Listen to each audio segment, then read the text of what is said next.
Number 1, आजचं काम उद्यावर ढकललं की कामाचा डोंगर होतो. हळूहळू ही सवय अशी जडते की ऐनवेळी फजिती उडते. काम वेळेवर न झाल्यामुळे हातचं यश निघून जातं आणि शेवटी हातात फक्त पश्चाताप राहतो. नंबर 2, सकाळी उशिरा उठल्यामुळे दिवसभराचं सगळं नियोजन कोलमडतं. शरीरात आळस भरतो आणि काम करण्याची ऊर्जाच उरत नाही. ही सवय माणसाचं तेज, आरोग्य आणि कमाई ही तिन्ही मारते. नंबर 3, दुसऱ्याचं आयुष्य बघण्यात आपण स्वतःचं आयुष्य धुळीस मिळवत असतो.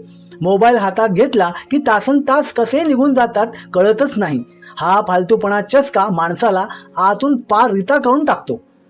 नंबर 4, कोणत्याही कामात यश मिळवायचं असेल तर रोज थोडं थोडं का होईना काम करावं लागतं. 2 दिवस उड्या मारून तिसऱ्या दिवशी निवांत बसलात तर हातात काहीच पडणार नाही. सातत्य नसेल तर आयुष्यात कधीच प्रगती होत नाही. नंबर 5, पारावर बसून जगाच्या उठाठेवी केल्यानं आपल्या घरात भाकर भाजली जात नाही. उगाच लोकांचे उणे धुणे काढण्यास स्वतःचा किमती वेळ वाया जातो. त्यापेक्षा तोच वेळ स्वतःच्या कामाला दिला तर 4 रुपये खिशात तरी राहतील. नंबर 6, काही काम नसताना रात्री उशिरापर्यंत जागल्यानं शरीर खंगत जातं. सकाळी लवकर जाग येत नाही आणि दिवसभर डोक्यावर सुस्ती साचलेली असते. ही सवय आरोग्याची पार वाट लावून टाकते. नंबर 7, रातोरात श्रीमंत व्हायच्या नादात माणूस भलत्याच भानगडीत किंवा लॉटरीच्या नादात अडकतो. कष्टाशिवाय मिळालेला पैसा कधीच टिकत नाही हे पक्क ध्यानात ठेवा. शॉर्टकट शोधायला गेलात तर आहे ते पण गमावून बसाल. नंबर 8, हंतरून पाहून पाय पसरावेत ही जुनी म्हण उगीच नाही बनली. खिशात दमडी नसताना मोठ्या गप्पा मारल्या तर लोक हसतात. हातचे पैसे जपून वापरले नाहीत तर अडचणीच्या वेळी भीक मागायची वेळ येते.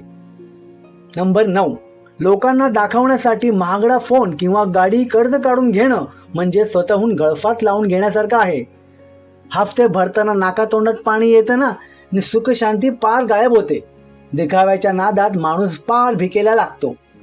नंबर 10, पैसा कमवणं सोपं असतं पण तो टिकवणं लय कठीण असतं. हातात पैसा आला की लगेच उडवायची खाद असणाऱ्यांना भविष्यात लय हाल सोसावे लागतात. थोडे तरी पैसे अडचणीच्या वेळेसाठी राखून ठेवावेच लागतात. नंबर 11, कोणावरही आंधळा विश्वास ठेवून उधारी दिली की तो पैसा परत मिळणं कठीण असतं. पैसे देताना माणूस हात जोडतो पण मागायची वेळ आली की तोच डोळे वटारतो.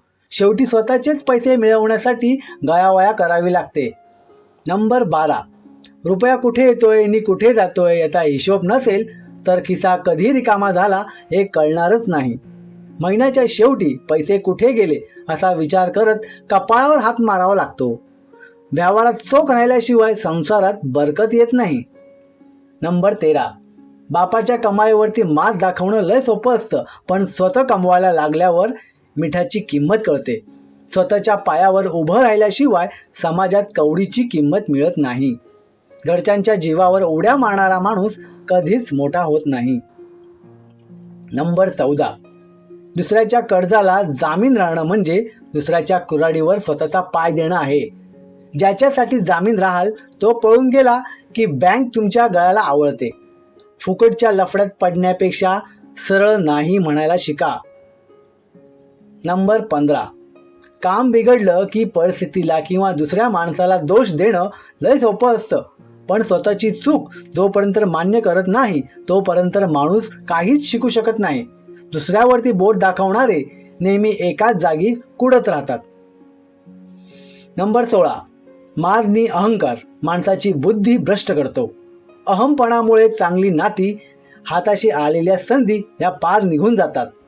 डोक्यात हवा गेली की माणूस आपल्या माणसांनाच गमावून बसतो.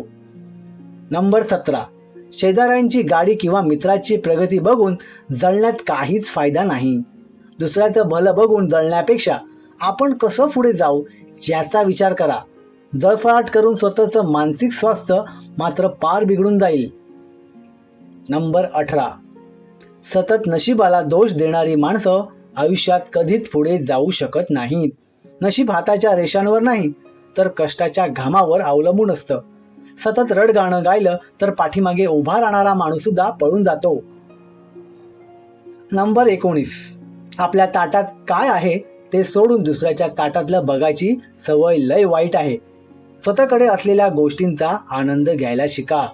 दुसऱ्याकडे बघून कुडत बसलात तर स्वतःजवळ आहे त्याची पण किंमत उरणार नाही. नंबर 20, रागाच्या भरात घेतलेला निर्णय आणि बोललेला शब्द नेहमी नुकसानच करतो. क्षुल्लक कारणावरून चिडचिड केल्यानं घरातली आणि कामातली शांती ही निघून जाते. राग आवरता आला नाही तर माणूस स्वतःचा शत्रू बनतो. मित्रांनो, ह्या होत्या आयुष्याचा सत्यानाश करणाऱ्या 20 सवयी. व्हिडिओ कसा वाटला? व्हिडिओ आवडला असेल तर व्हिडिओला लाईक, शेअर, कमेंट नक्की करा. व्हिडिओ पूर्ण बघितल्याबद्दल धन्यवाद.